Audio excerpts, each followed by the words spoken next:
Ku nantikan dirimu di depan kelasmu, menantikan kami.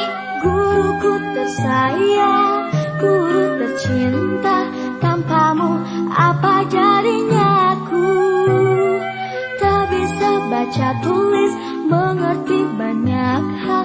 Guruku, terima kasihku. Nyatanya diriku kadang buatmu marah, namun segala maaf kau berikan.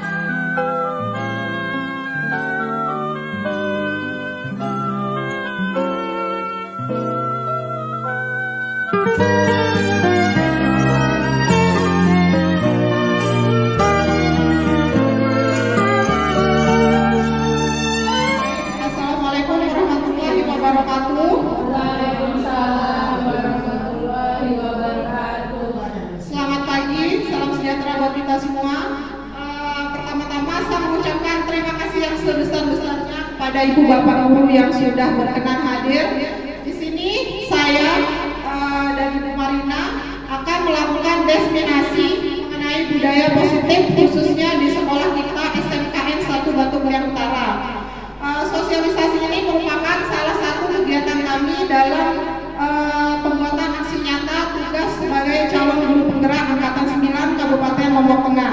Di sini kami akan mensosialisasikan budaya positif, di mana di sini akan dibahas pertama kali oleh Ibu Marina. Di sini ada beberapa konsep inti budaya positif dan pembicara pertama yaitu Ibu Marina yang juga sebagai CGP angkatan 9 Lombok Tengah. Silakan kepada Bu Marina, dipersilakan.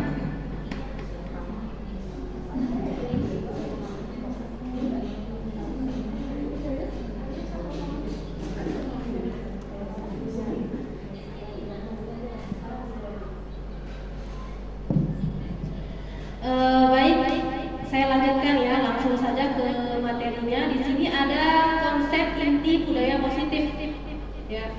Jadi konsep inti budaya positif di sini ada perubahan paradigma belajar, kemudian ada kebutuhan dasar manusia, keyakinan kelas, disiplin positif, motivasi perilaku manusia, segitiga restitusi, nilai-nilai kebajikan, posisi kontrol guru. Jadi di sini yang pertama ada pembelajaran dengan paradigma baru. Jadi di sini ada pembelajaran dengan paradigma baru merupakan pembelajaran yang dirancang berdasarkan prinsip pembelajaran berdiferensiasi sehingga para peserta didik belajar sesuai kebutuhannya berdasarkan tahap perkembangan sesuai teori psikologi modern untuk mewujudkan profil pelajar Pancasila. Nah, di sini sudah ada profil pelajar Pancasila, poin-poinnya. Di sini yang pertama ada beriman, bertakwa kepada Tuhan Yang Maha Esa dan berakhlak mulia. Berkebinekaan global, mandiri, bergotong royong, bernalar kritis dan kreatif. Saya rasa kita semua sudah tahu ya poin itu. Kemudian di sini ada mengubah paradigma stimulus respon ke pendekatan teori kontrol. Di sini ada stimulus respon dan teori kontrol. Nah, di sini ada perbedaan ya Bapak Ibu. Yang pertama di sini stimulus respon. Stimulus respon di sini ada realitas kebutuhan kita sama. Teori kontrolnya realitas kebutuhan kita berbeda. Kemudian yang kedua, semua orang melihat hal yang sama.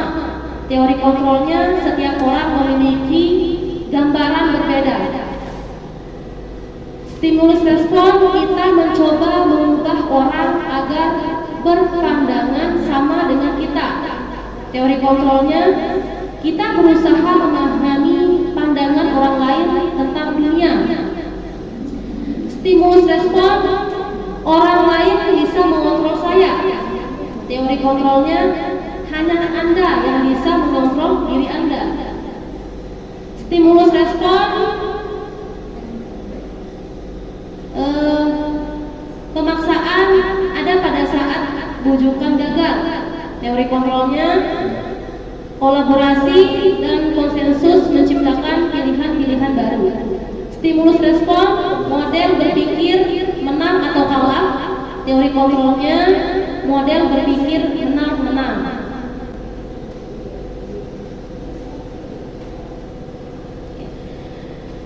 Disiplin positif ya. Disiplin berasal dari kata disiplina ya, yang artinya belajar. Disiplin mengacu pada disiplin diri yang memiliki tanggung jawab terhadap apa yang dilakukan berdasarkan nilai-nilai yang diyakini. Disiplin positif merupakan salah satu cara menerapkan disiplin yang bertujuan untuk menumbuhkan kesadaran serta memberdayakan peserta didik tanpa imbalan, penghargaan, ancaman atau hukuman. Sebagai pendidik, tujuan kita adalah menciptakan peserta didik yang memiliki disiplin diri, sehingga mereka berperilaku mengacu kepada nilai-nilai kebajikan universal dan memiliki motivasi intrinsik dalam perubahan perilaku ke arah yang lebih baik. Baik, selanjutnya di sini ada nilai-nilai kebajikan, ya, nilai-nilai kebajikan yang disepakati bersama lepas dari suku, bangsa, agama, bahasa maupun latar belakang. Di sini ada contoh-contoh nilai kebajikan dalam institusi atau organisasi yang bisa kita terapkan di sekolah. Di sini ada pelajar-pelajar Pancasila, kemudian Ibu Primarius program, ada keterampilan hidup. Profil pelajar Pancasila di sini nilai-nilai kebajikannya adalah beriman dan bertakwa pada Tuhan Yang Maha Esa dan berakhlak mulia, berkebinekaan global, gotong royong, mandiri, kreatif, dan bernalar kritis. Ya, ini contohnya ya. Baik, untuk kebutuhan dasar manusia mungkin akan disampaikan oleh Ibu Kuliati.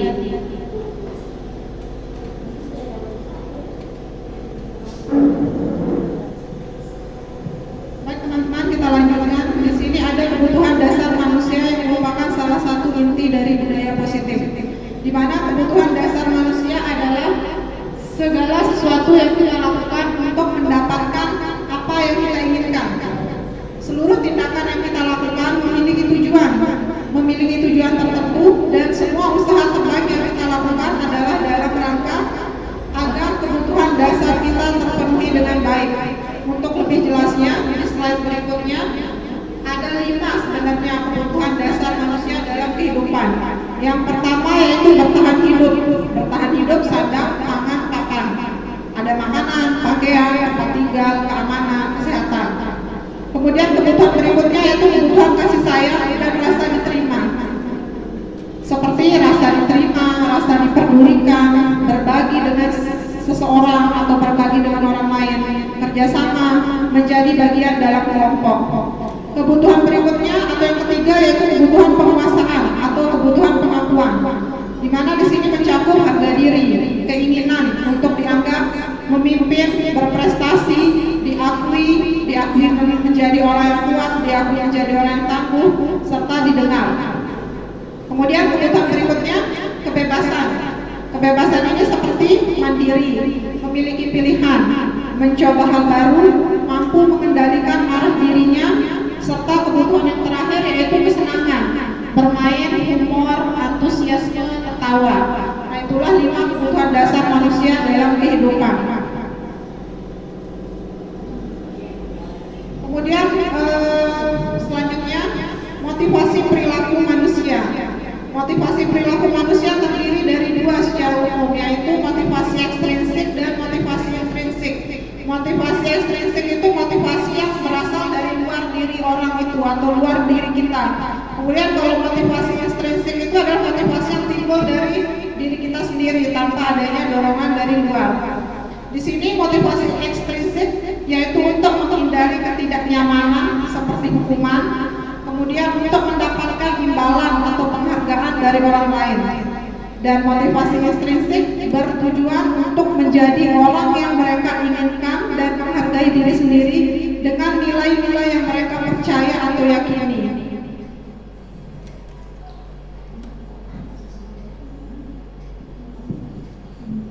Kemudian yang berikutnya hukuman, konsekuensi dan restitusi.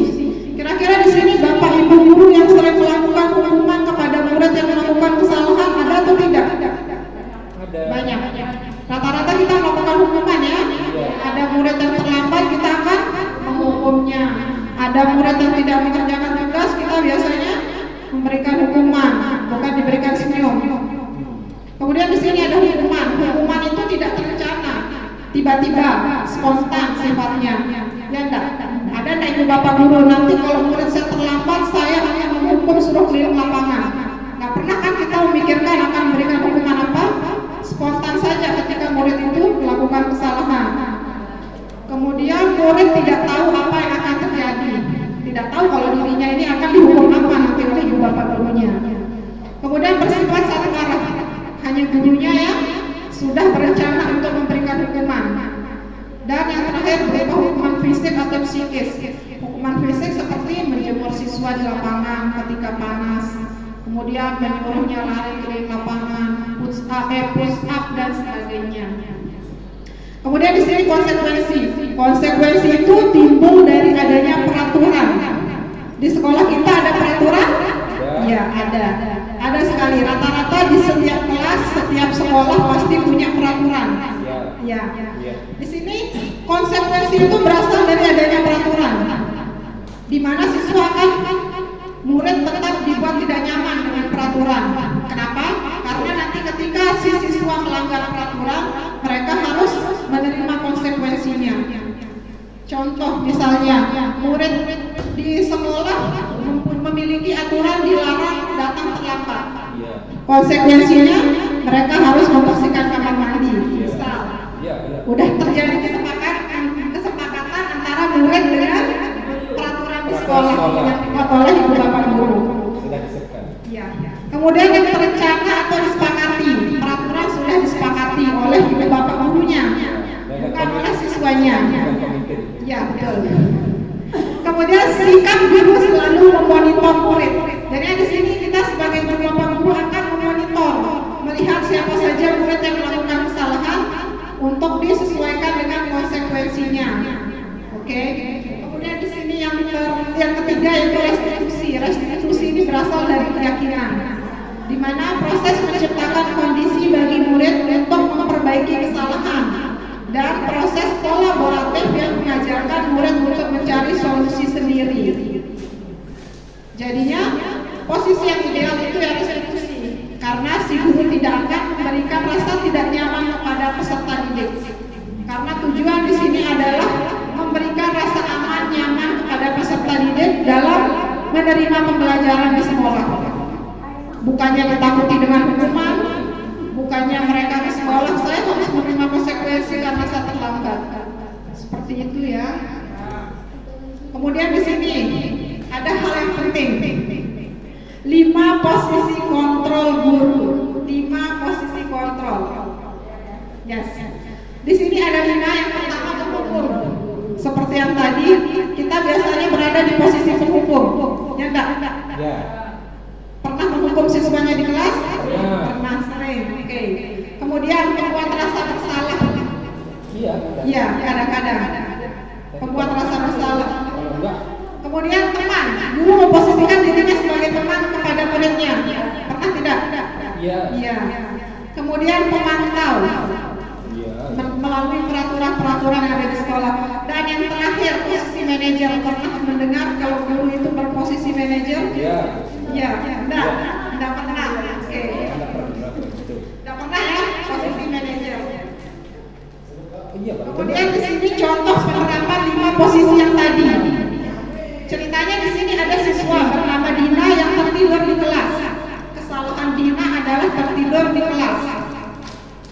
Kemudian jika saya sebagai penghukum atau ibu bapak guru sebagai penghukum, ibu bapak guru akan meminta Dina ini untuk berdiri di depan kelas sampai pelajaran selesai. Itu bentuk hukuman kepada Dina karena Dina tertidur di kelas. Jika hukuman posisi kontrol ibu bapak sebagai penghukum. Kemudian juga posisi ibu bapak sebagai teman, ibu bapak akan melakukan atau berkata kepada Dina, ayo dong ikut aturan, ikuti aturan kelas kita, tolong bantu ibu ya kali ini, lain kali jangan diulangi lagi ya. Itu posisi kita sebagai teman, biasanya kita akan ngomong seperti itu. Kemudian jika posisi ibu bapak guru sebagai pemantau, kamu sudah melakukan peraturan kelas kita, kamu tahu konsekuensinya. Sekarang pergi cuci muka supaya tidak mengantuk lagi dan jangan diulangi lagi. Kemudian di sini ada posisi pembuat siswanya merasa bersalah. Beberapa kali ibu atau bapak memberitahu kamu atas hal itu, tapi kamu selalu saja mengecewakan ibu bapak. Jadinya di sini siswanya dibuat merasa bersalah atas kesalahan yang dilakukan. Dan yang terakhir posisi manajer, yang pertama yang mungkin ibu bapak dengar ya, posisi guru sebagai manajer. Di sini kita akan mengatakan bahwa apakah kamu tahu kesalahanmu? Kira-kira bagaimana kamu memperbaiki kesalahanmu? Apakah kamu masih ingat keyakinan kelas kita? Jadinya kita akan menanyakan siswa ini secara nyaman supaya dia menyadari kesalahannya. Bukan dihukum, bukan disuruh lari, dijemur dan sebagainya. Oke, sekarang kita akan masuk ke keyakinan kelas. Sebelumnya di sini saya ingin menginformasikan kalau posisi idealnya sebenarnya kita sebagai guru itu adalah posisi manajer, teman-teman. Bukan sebagai penghukum, bukan sebagai teman. Karena tujuannya guru memposisikan diri sebagai manajer itu supaya peserta didik kita lebih mandiri dan bertanggung jawab terhadap kesalahan yang pernah dilakukan. Dan juga supaya mereka merasa nyaman ketika ditanyai kenapa melakukan seperti tadi kasus si Dina, kenapa tidur di kelas. Pasti si Dina punya alasan kenapa dia tertidur di kelas dan sebagainya. Oke, untuk materi keyakinan kelas akan disampaikan oleh Ibu Marina.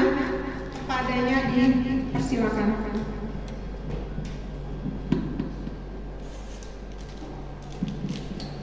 Baik Bapak Ibu, di sini kita akan berbicara tentang keyakinan kelas. Sebelumnya, apakah Bapak Ibu di sini ada melakukan keyakinan kelas ketika Ibu Bapak masuk ke kelas? Keyakinan kelas. Oke. Di sini ada keyakinan kelas ya. Mengapa keyakinan kelas? Mengapa bukan peraturan kelas? Kira-kira apa perbedaan antara keyakinan kelas dengan peraturan kelas? Kalau peraturan kelas itu peraturan yang kita buat bersama siswa ya, atau sendiri ya. Kita melakukan peraturan, kita buat sendiri. Ini loh peraturan-peraturan yang tidak boleh dilakukan di kelas. Ini peraturan-peraturan yang tidak boleh dilanggar gitu. Kemudian menggunakan kata-kata yang bersifat tidak boleh, ada tidak bolehnya, tidak boleh atau dilarang begitu. Kalau keyakinan kelas ini kita sepakati bersama dengan siswa sesuai dengan keyakinan siswa tersebut. Kemudian di sini kita melibatkan atau kita memasukkan kata-kata kebajikan. Jadi ada kata-kata kebajikan di dalam keyakinan kelas tersebut. Contohnya di sini kita ubah misalnya kalau peraturan kelas tidak boleh atau dilarang. Kalau keyakinan kelas itu di sana kita ubah kata-kata yang negatif tadi menjadi kata-kata yang positif. Misalnya belajar lebih baik atau mendengarkan diskusi. Jangan tidak bolehnya. Sebagai contoh, misalnya kalau peraturan di dalam kelas harus memperhatikan guru, itu peraturan kelas, harus memperhatikan guru. Kalau keyakinan kelas, memperhatikan guru, itu salah satu contoh. Jadi tidak ada kata-kata yang menekan di sini. Bisa dipahami Bapak Ibu? Bisa. Ya. Di sini ada cara pembentukan keyakinan kelas. Jadi pembentukan keyakinan kelas itu di sini yang pertama ada bersifat abstrak, kemudian berupa pernyataan universal. Pernyataan universal itu yang sudah saya contohkan tadi ya, kata-kata kebijakannya. Kemudian di sini ada ya kebajikan. Dibuat dalam pernyataan positif, sedikit saja agar mudah diingat, sesuai dengan kondisi kelas dan sekolah sehingga mudah diterapkan. Semua warga kelas atau sekolah dilibatkan saat membuat keyakinan kelas. Ya, semua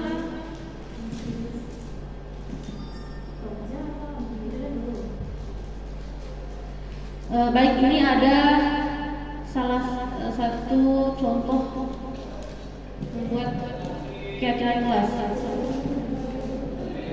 Baik, ini Bapak Ibu ada contoh dari pembentukan atau pembuatan keyakinan kelas oleh Bu Lia ya. Jadi di sini Ibu Lia menerangkan dulu, menjelaskan apa itu keyakinan kelas atau budaya positif kepada peserta didik. Kemudian di sini Ibu Lia membagikan kertas untuk peserta didik menuliskan keyakinan mereka. Kira-kira keyakinan apa yang mereka yakini. Nah, setelah itu para siswa menempelkan kertas tadi. Kemudian dikonsultasi ya, didiskusikan kira-kira mana keyakinan kelas yang cocok ya. Setelah itu, setelah menemukan keyakinan kelas yang baik, yang cocok sesuai dengan kata-kata kebijakan lah ya, yang memiliki nilai-nilai kebijakan, itu ditempel. Kemudian yang terakhir di sini siswa tanda tangan, ya, tanda tangan terkait dengan keyakinan kelas yang sudah dibuat bersama. Materi berikutnya yaitu segitiga restitusi, suatu proses dialog yang dijalankan oleh guru agar dapat menghasilkan murid yang mandiri dan bertanggung jawab. Jadi fokusnya intinya di sini adalah tujuan kita melakukan segitiga restitusi itu adalah untuk mewujudkan peserta didik yang mandiri dan bertanggung jawab. Adapun di sini 3 tahapan segitiga restitusi yaitu menstabilkan identitas, kemudian validasi tindakan yang salah, kemudian menanyakan keyakinan. Untuk lebih jelasnya, mari kita lihat video berikut.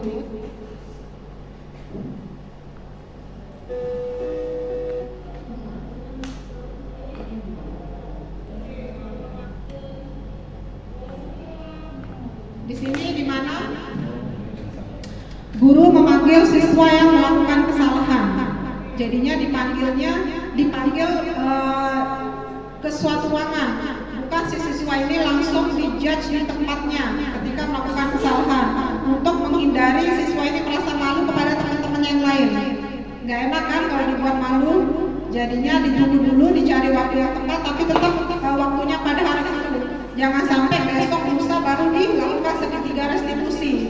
Takutnya besok lusa si siswa melakukan kesalahan yang lain lagi. Jadinya sebaiknya harus langsung ditindak pada hari itu. Tetapi secara pribadi antara guru dengan siswa, bukan di tempat umum. Di sini adapun yang kegiatan dilakukan oleh guru ketika melakukan segitiga restitusi kepada siswanya yaitu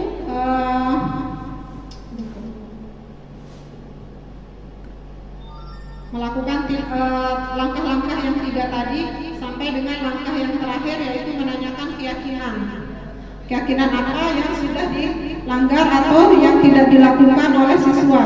Jadinya di situ nanti siswa akan dimintai pertanggungjawabannya atas kesalahan yang sudah dilakukan dan berjanji tidak akan mengulangi kesalahannya lagi. Jadinya tujuan segitiga restitusi ini yaitu membuat siswa yang melakukan kesalahan itu merasa nyaman berdialog dengan gurunya tanpa ada rasa takut, rasa apa istilahnya tekanan. Ada rasa tekanan, ada rasa takut untuk mengungkapkan kesalahannya. Silahkan saya rasa cukup untuk pemaparan mengenai budaya positif di sekolah kita. Kemudian jika ingin ada yang ditanyakan atau mungkin belum jelas dalam pemaparan tadi, silahkan boleh ditanyakan atau mungkin saran dan masukan dari Bapak Ibu guru. Baik, assalamualaikum warahmatullahi wabarakatuh. Waalaikumsalam warahmatullahi Ya, saya mau wabarakatuh. menanyakan tentang segitiga restitusi. Ya, mengapa harus menggunakan segitiga restitusi untuk menyelesaikan masalah ya yang dilakukan oleh siswa? Itu saja. Oke, terima kasih Bu Mary Handayani.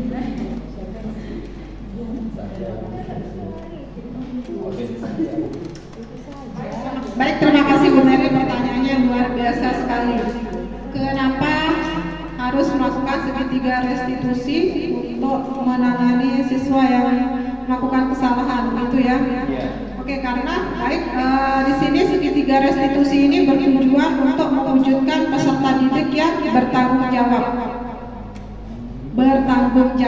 Jadinya ketika si anak sudah melakukan kesalahan, mereka akan bertanggung jawab atas kesalahan tersebut. Dan juga di segitiga restitusi ini posisi guru itu sebagai manajer, di mana si guru ini akan membuat siswa merasa aman dan nyaman dalam mengkonsultasikan atau dalam membicarakan kesalahan si anak tersebut. Dan di sini juga si guru dan siswa akan mencari solusi bersama bagaimana caranya si anak ini menangani kesalahan yang sudah dibuat. Jadinya dirasa lebih efektif daripada ketika anak melakukan kesalahan langsung diberikan hukuman, atau ketika anak melakukan kesalahan guru memposisikan dirinya sebagai teman. Intinya di sini akan membuat anak merasa nyaman, akan mewujudkan anak yang bertanggung jawab, dan posisi kontrol guru juga akan lebih efektif menggunakan posisi kontrol yang manajer dan melakukan segitiga restitusi dalam menangani siswa yang melakukan kesalahan. Begitu Bu Mary, bagaimana? Terima kasih Bu Mary. Mungkin ada pertanyaan yang lain lagi terkait budaya positif. Silakan Bu Dewi.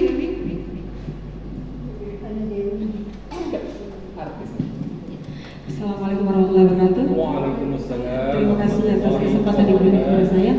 Baik, sedikit saja Bu Mulyati. Begini, tadi sudah dipaparkan bagaimana cara membuat keyakinan kelas sehingga siswa-siswi diberikan selembar kertas, secari kertas, lalu menuliskan keyakinan mereka dan akan ditempel di papan kelas ataupun di dinding kelas. Dan di sana anak-anak menggunakan kalimat atau kata-kata yang positif. Nah, tadi karena mungkin videonya suaranya kurang jelas, jadi mungkin bisa dijelaskan sekali lagi bagaimana atau apa saja contoh-contoh kalimat yang positif, seperti itu saja. Terima kasih. Wassalamualaikum warahmatullahi wabarakatuh. Waalaikumsalam. Baik, waalaikumsalam warahmatullahi wabarakatuh. Waalaikumsalam warahmatullahi wabarakatuh. Oh iya. Perlu espresso. Baik. Jadi dalam kegiatan kelas tadi kan sudah sudah ditunjukkan videonya. Mungkin tadi kan agak sedikit miss ya karena videonya itu tidak memiliki suara. Ya bisa. Nah, untuk membuat keyakinan kelas di sini, yang pertama kita memberikan pengertian kepada siswa apa itu keyakinan kelas dan apa tujuan dibuatnya keyakinan kelas tersebut.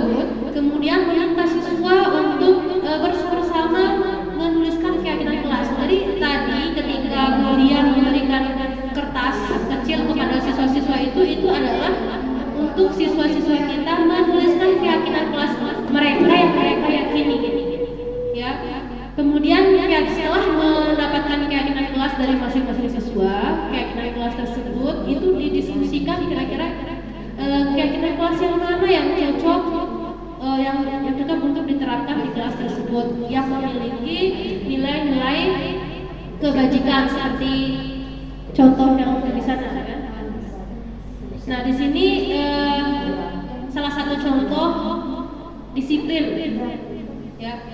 Contohnya misalnya keyakinan kelas itu kita membuat keyakinan mengenai disiplin atau kebersihan atau menghormati atau kerapian. Jadi karena siswa itu yang menyepakati, yang membuat keyakinan kelas itu, otomatis siswa itu juga bertanggung jawab dengan keyakinan kelas yang sudah mereka buat. Ya, yang sudah mereka buat. Contoh-contoh kalimat positif. Ya, contoh kalimat positif. Contohnya di sini misalnya siswa dilarang membuang sampah, itu contoh kalimat negatif. Misalnya itu kita membuat peraturan kelas itu tadi perbedaan antara peraturan kelas dan keyakinan kelas. Kalau peraturan kelas itu misalnya dilarang buang sampah sembarangan. Kalimat positifnya adalah buanglah sampah pada tempatnya atau jagalah kebersihan, atau ini kebersihan. Gitu. Itu adalah salah satu contoh dari kalimat positif. Bisa dipahami, Bu Ayu? Siap, Ayu. Ada tambahan, Bu Ayu? Ada pertanyaan yang lain? Cukup. Baik, terima kasih Bapak Ibu telah menyempatkan waktunya dalam forum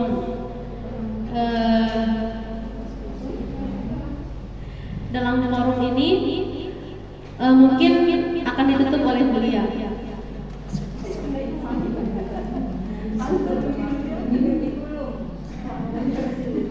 Oke, baik, terima kasih Bapak Ibu Guru atas keluangan waktunya menghadiri diseminasi budaya positif sebagai salah satu tugas kami dalam calon guru penggerak angkatan 9 ini. Semoga apa yang sudah kami sampaikan bisa kita wujudkan, bisa kita implementasikan di sekolah kita tercinta ini. Yang terutama tujuannya adalah untuk mewujudkan peserta didik yang lebih luar biasa lagi. Amin. Peserta didik yang lebih unggul lagi. Siap. Peserta didik yang lebih berkarakter mulia lagi. Semangatnya mana? Sekali lagi saya boleh minta semangatnya, semangatnya. Terima kasih luar biasa. Kalau begitu saya akhiri sosialisasi pada sudah menjelang siang. Sosialisasi yang pagi menjelang siang ini. Sekali lagi terima kasih banyak dan assalamualaikum warahmatullahi wabarakatuh.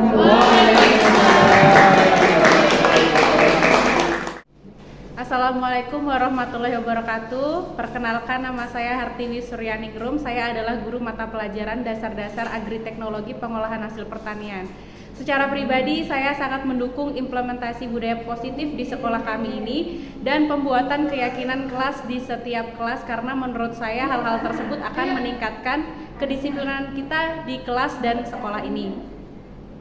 Saya berharap besar bahwa pemahaman yang sudah kami dapatkan ini bisa kami terapkan sehari-hari dan secara berkelanjutan untuk dapat mewujudkan pembelajaran yang lebih baik lagi. Sekian dari saya, terima kasih atas perhatiannya dan sosialisasinya, sangat bermanfaat sekali bagi saya dan teman-teman semua di sini. Wassalamualaikum warahmatullahi wabarakatuh.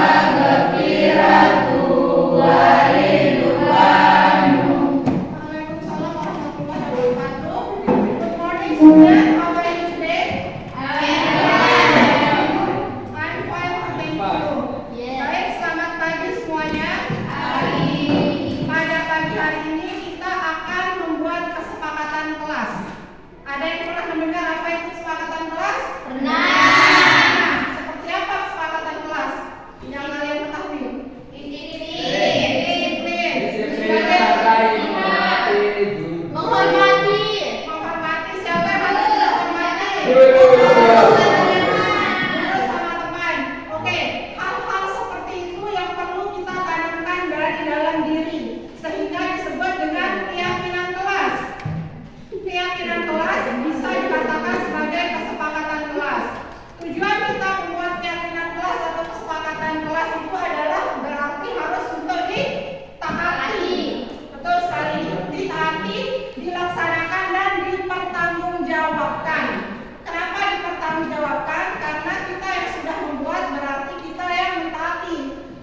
kita tidak melaksanakannya atau tidak mewujudkannya, kita harus memiliki rasa tanggung jawab.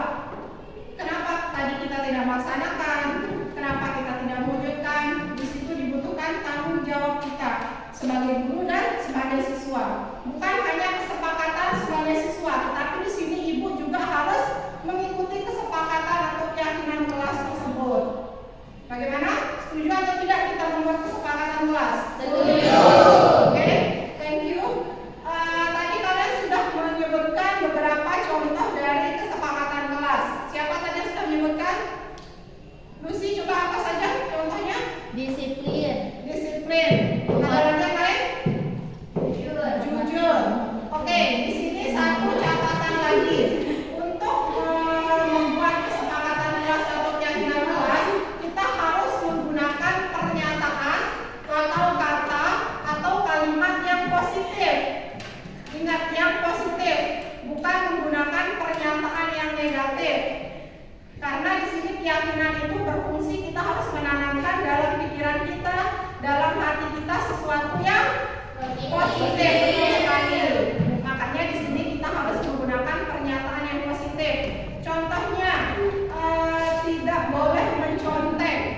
Kira-kira kalau diubah menjadi kalimat yang positif apa? Jujur. Betul sekali, jujur. Menandakan kita tidak boleh mencontek. Kalau tidak boleh mencontek, artian kalimatnya kan negatif. Ada kata tidak. Kita akan mengubahnya ke kalimat yang positif atau pernyataan yang positif menjadi jujur.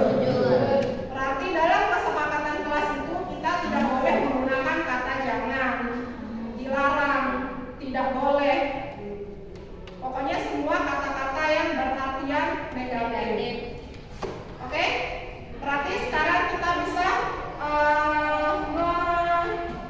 menuliskan kesepakatan kelas kira-kira apa saja, nanti kita akan menyimpulkan. Pertama-tama ibu akan membagikan kertas ini. Di sini adalah kalian akan menuliskan kesepakatan kelas yang positif. Satu siswa cukup menuliskan satu saja. Oke? Setelah selesai menuliskan, nanti kalian langsung menempel di papan yang ini dulu. Oke?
Bisa.